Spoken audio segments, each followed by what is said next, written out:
Hello, I'm Fazil Khan from Aero 3A, borrowing roll number 2122, 189518222. And I'm here with the topic. I'm here to talk about experiment aerodynamics with the topic of purpose of honeycomb structures in wind tunnel.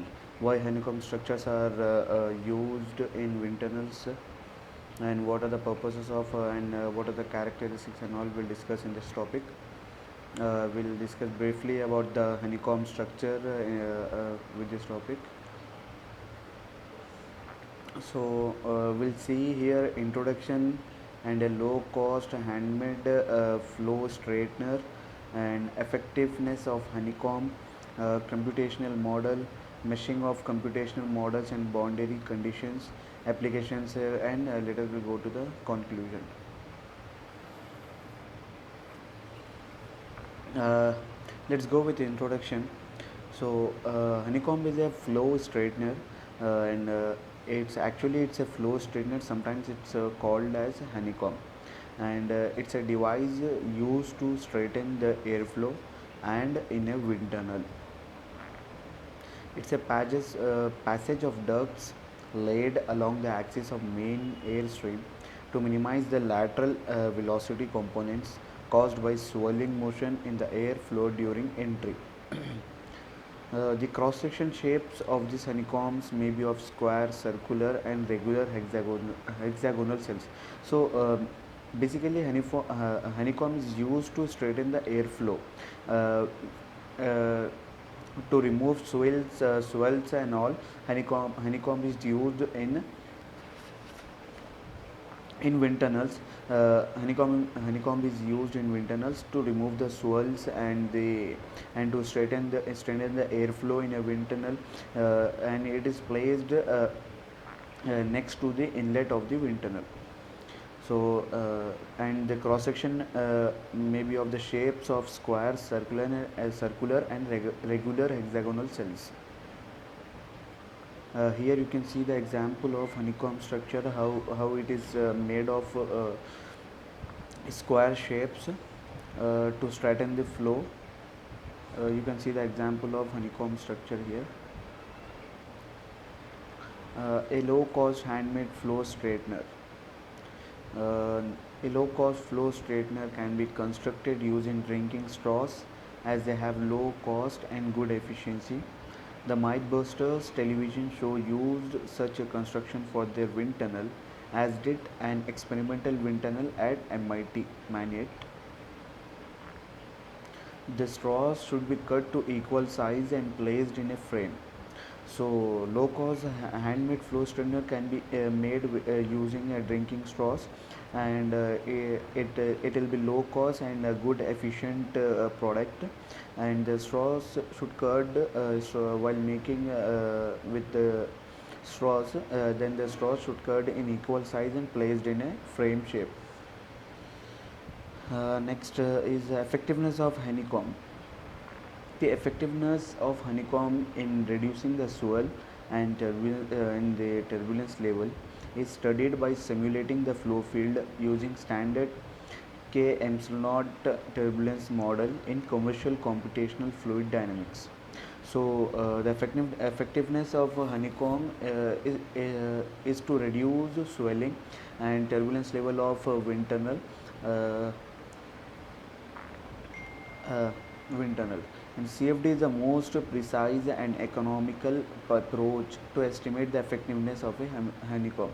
So CFD is the most economical approach to estimate the effectiveness of honeycomb in wind tunnels. Computational model of honeycomb. A computational domain of honeycomb is created as in figure. You can see there, first honeycomb, then how the flow is straightened, and at last screen is placed. We know computationally it is very difficult to provide the realistic non-uniform flow at the entry of honeycomb. As experienced in the experiments, such random inlet conditions would essentially simulate the realistic case in which air can enter the honeycomb from any direction at any level of turbulence. Therefore, special domain is designed for introducing practical inlet condition. Meshing of computational modes. The solid model of honeycomb is meshed in gambit.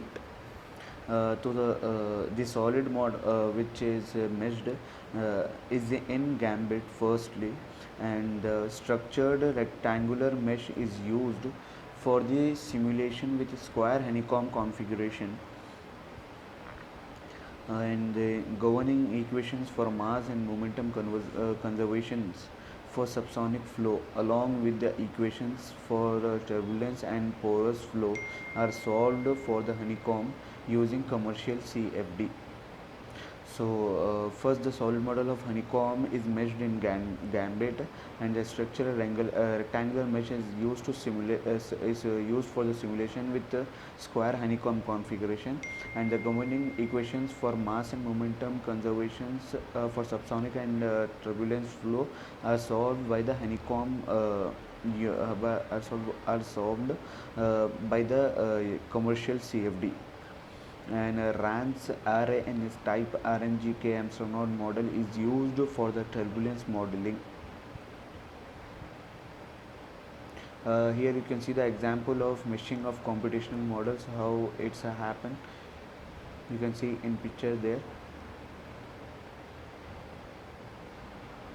Boundary conditions. The separate domain created upstream of the honeycomb is provided with various inlet conditions to arrive at the disorderly motion at the exit, which should be given as an inlet to the honeycomb cells.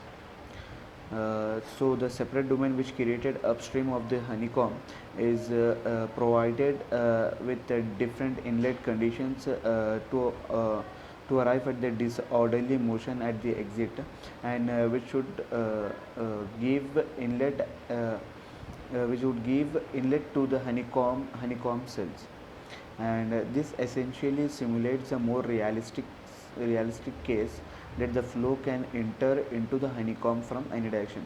So this simulation gives the realistic case that flow can enter into the honeycomb with from any directions, and specifications of the inlet along with other necessary boundary conditions are mentioned. So inlet specification for other boundary conditions are also mentioned with this, and flow at the inlet of honeycomb shall necessarily have turbulent and swirling motions. Therefore, in order to incorporate these requirements, a separate fluid domain is constructed. So at the inlet of honeycomb, flow should be necessary turbulence and swirling motion should be there, and to incorporate these requirements, a separate fluid domain is constructed.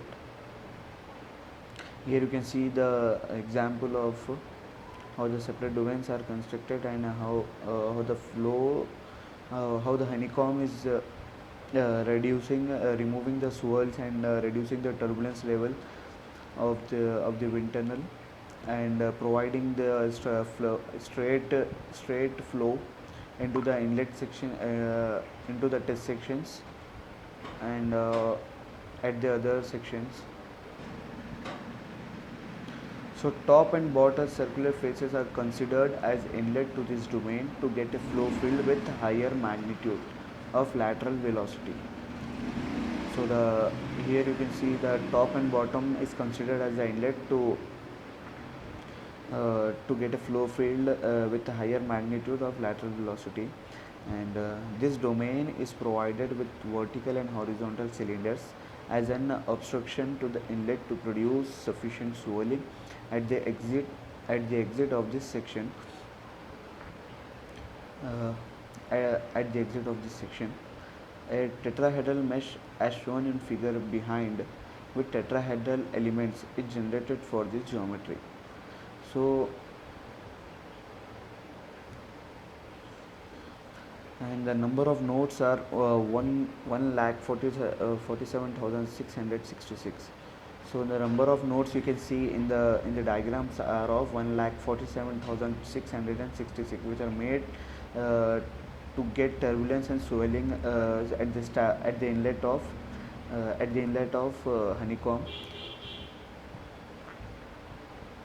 and three faces of this configuration are specified as inlets with velocity boundary condition.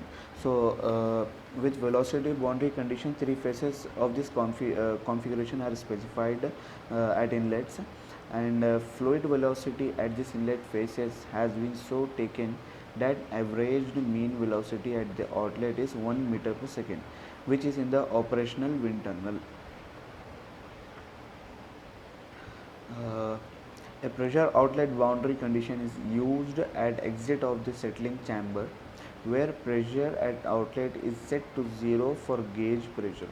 So, pressure outlet boundary condition, which is used at the settling chamber to where pressure at outlet is set to 0 for gauge pressure, and it is always possible to predict the entire flow field by measuring whole fluid domain, and it is always having a possibility to predict the entire flow field by measuring the whole flow domain, whole fluid domain, and however simulation for the prediction of entire flow field using symmetry bonding conditions.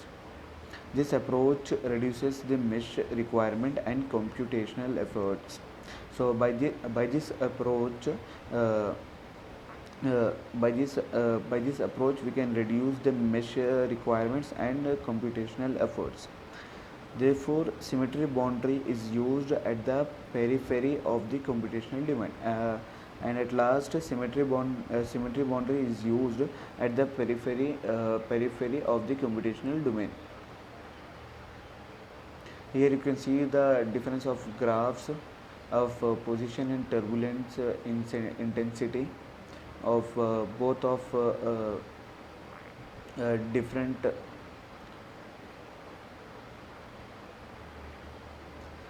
All the solid boundaries in the computational domain are specified as viscous walls with no slip wall boundary condition.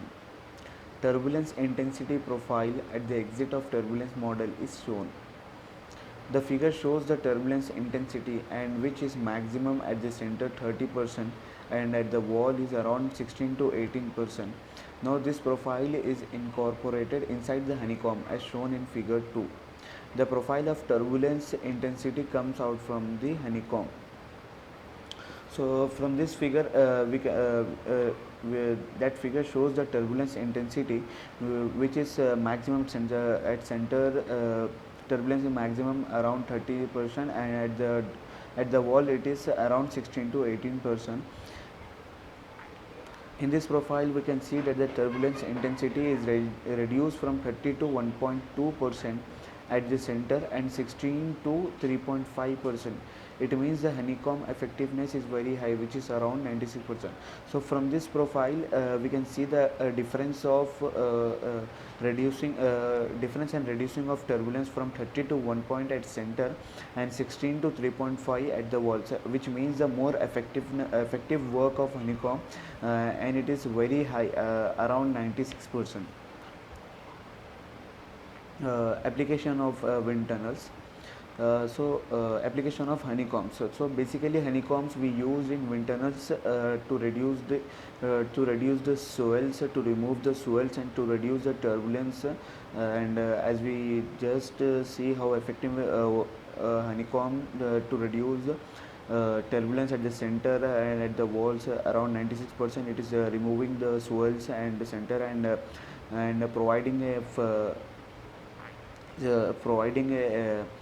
straight flow and smooth flow at the other sections of wind tunnel. So honeycomb is used in wind tunnel, and honeycomb is used in gas flow machines. There also it is used to remove swells and to reduce turbulence level of the air stream and gas stream. So conclusion: the future scope for honeycomb structure is use 3D model of honeycomb for better results. See results at higher Reynolds number. See results by changing the domain of honeycomb. So Using 3D model of honeycomb for better results, it will help for better results, and results should be seen at high Reynolds number, and by changing the domain of honeycomb. Thank you.